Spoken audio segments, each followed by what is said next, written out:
Berjumpa lagi dalam permenungan kita edisi Kamis 27 Juli 2023, pekan biasa yang ke-16. Bacaan-bacaan liturgi hari ini, bacaan yang pertama dari kitab Keluaran bab 19 ayat 1 sampai 2, ayat 9 sampai 11 dan ayat 16 sampai 20b. Dan bacaan Injil dari Injil Matius bab 13 ayat 10 sampai 17. Kedua bacaan liturgi hari ini berbicara tentang di satu sisi Allah yang mau menjumpai manusia dan Allah memakai sarana apapun dalam menjumpai manusia untuk menyatakan, menyampaikan apa yang Ia kehendaki untuk manusia. Namun di sisi lain, manusia ada sebagian yang diberikan kemampuan untuk bisa mengerti, bisa menangkap Allah yang berbicara kepadanya dengan berbagai atau melalui berbagai macam peristiwa atau sarana. Tetapi ada juga kelompok manusia yang menebal hatinya. Kelompok manusia yang tidak menghiraukan dan tidak mau menghiraukan apa yang disampaikan oleh Tuhan. Bacaan yang pertama berbicara tentang Allah Israel. Dia yang mau datang, mau turun dari kemuliaannya, mau menjumpai umatnya Israel. Dan hal itu Ia sampaikan melalui Musa. Allah mau supaya Musa menyampaikan apa yang menjadi kehendaknya, bahwa Dia mau menjumpai umatnya. Allah mau supaya Musa menyampaikan itu kepada umat Israel dan mempersiapkan umat Israel supaya bisa menjumpai Allah yang turun. Dan Allah pada akhirnya diceritakan hadir melalui kejadian alam yang dahsyat seperti yang diceritakan dalam bacaan pertama hari ini. Poinnya jelas.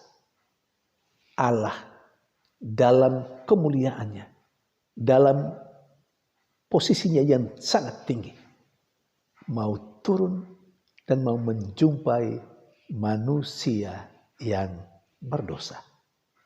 Allah mau turun, Allah mau menjumpai manusia karena Allah mau menyampaikan apa yang menjadi kehendak hatinya, apa yang Dia inginkan untuk manusia lakukan supaya manusia, dalam hal ini bangsa Israel, bisa mendengarkan Dia dan melakukan apa yang Dia inginkan agar mereka pada akhirnya bisa hidup bersama dengan Allah, bisa berjumpa dengan Allah dalam kekekalan.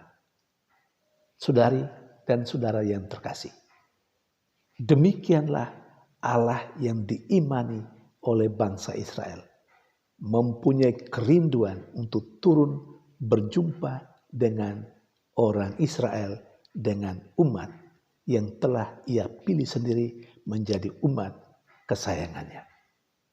Allah Israel kemudian hadir dalam diri Yesus Kristus yang juga tampil sebagai Allah yang mau berjumpa dengan manusia siapapun dari berbagai golongan, berbagai latar belakang. Dan Allah dalam diri Yesus menghendaki supaya semua manusia memahami, mengerti rahasia kerajaan Allah yang disampaikan olehnya, yang disampaikan oleh Yesus. Supaya dengan memahami dan mengerti apa yang dikehendaki oleh Allah, yang disampaikan oleh Yesus, manusia pada akhirnya bisa melakukan itu dalam kesehariannya. Dan ini menjadi jaminan baginya untuk memperoleh kehidupan yang kekal. Namun sayang, Yesus dalam bacaan Injil hari ini menegaskan bahwa ada kelompok orang, terutama para muridnya, orang-orang yang percaya kepadanya, diberi kesempatan untuk bisa mengerti rahasia kerajaan Allah. Karena itu ketika dia mengajar murid-muridnya, orang-orang yang mengikuti dia, orang-orang yang percaya kepadanya, memahami dan mengerti apa yang dimaksudkan dalam pengajaran Yesus dan apa yang dikehendaki oleh Allah, yang diajarkan oleh Yesus. Kelompok ini menerima pengajaran itu dan melaksanakannya. Namun di sisi lain, ada kelompok orang yang hatinya menebal, yang punya telinga tapi tidak mau mendengar, yang punya mata tapi tidak mau melihat apa yang Allah kerjakan melalui Yesus Kristus dengan berbagai macam cara, dalam berbagai macam peristiwa dan mujizat yang dilakukan oleh Yesus. Tapi tetap saja mereka tidak mengerti. Walaupun Yesus berusaha untuk menyampaikan isi hati Allah itu kepada mereka supaya dipahami dengan berbagai macam cara. Salah satunya dengan perumpamaan-perumpamaan supaya mereka mengerti. Tetapi tetap saja kelompok itu, kelompok yang menebal hatinya, kelompok yang tidak mau peduli dengan apa yang diajarkan oleh Yesus, kelompok yang sepertinya buta hatinya dan buta matanya untuk melihat semua yang dilakukan Yesus. Kelompok ini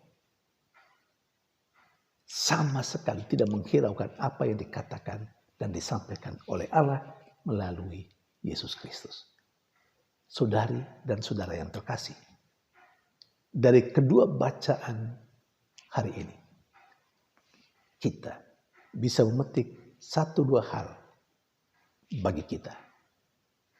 Yang pertama, kita akhirnya mengetahui Allah yang selalu memiliki kerinduan untuk dekat dengan manusia, untuk menjumpai manusia dan menyampaikan kehendaknya kepada manusia melalui berbagai macam sarana, melalui pengalaman-pengalaman hidup yang terjadi, yang dialami oleh manusia, melalui orang-orang yang diutus oleh Tuhan untuk mewartakan sabdanya, melalui pengajaran-pengajaran yang diberikan oleh gereja, melalui setiap peristiwa, apapun itu semua adalah sarana yang dipakai oleh Allah untuk berjumpa dengan manusia, dengan saya dan Anda, dengan kita sekalian.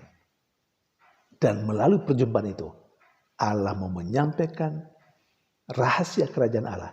Allah mau menyampaikan keinginannya untuk didengarkan, untuk dihayati demi sebuah hidup yang bahagia bersama dengan Allah.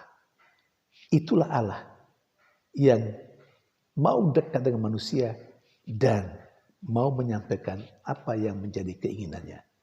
Allah yang demikian nampak dalam diri Yesus. Itu poin pertama.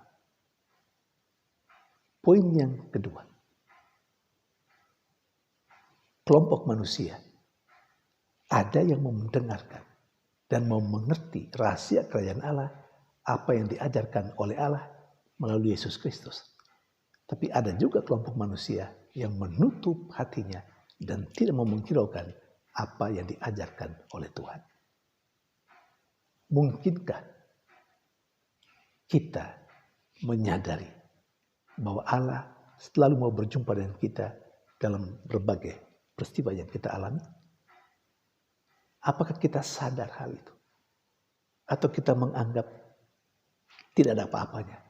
Bahwa terjadi peristiwa-peristiwa dalam kehidupan kita, kita tidak pernah melihat bahwa itu adalah sarana yang Allah pakai untuk berjumpa dengan kita. Ada banyak orang yang menangkap bahwa itu adalah tanda kehadiran Allah, tetapi ada juga banyak di antara kita yang menganggap itu biasa-biasa saja. Kita diingatkan bahwa dengan berbagai macam cara Allah mau berjumpa dengan kita dan mau menyampaikan apa yang Dia kehendaki dalam dan untuk hidup kita. Dan yang kedua, mungkinkah kita termasuk kelompok orang yang terbuka hati dan mau mengerti apa yang diajarkan oleh Allah melalui Yesus Kristus. Entah itu melalui kitab suci ataupun melalui pengajaran-pengajaran yang diberikan oleh gereja.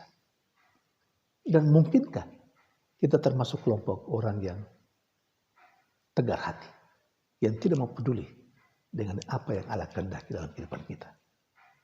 Saudari dan saudara yang terkasih, tidak ada kata terlambat untuk membaharui kehidupan, menjadi manusia yang lebih percaya, yang lebih beriman, yang menyadari kehadiran Allah dalam berbagai macam kesempatan kehidupan kita, dalam berbagai macam peristiwa dalam kehidupan kita, dan menyadari bahwa kita harus sebagai orang yang percaya mendengarkan apa yang dikehendaki oleh Allah dan melakukannya dalam kehidupan sehari-hari. Tuhan memberkati.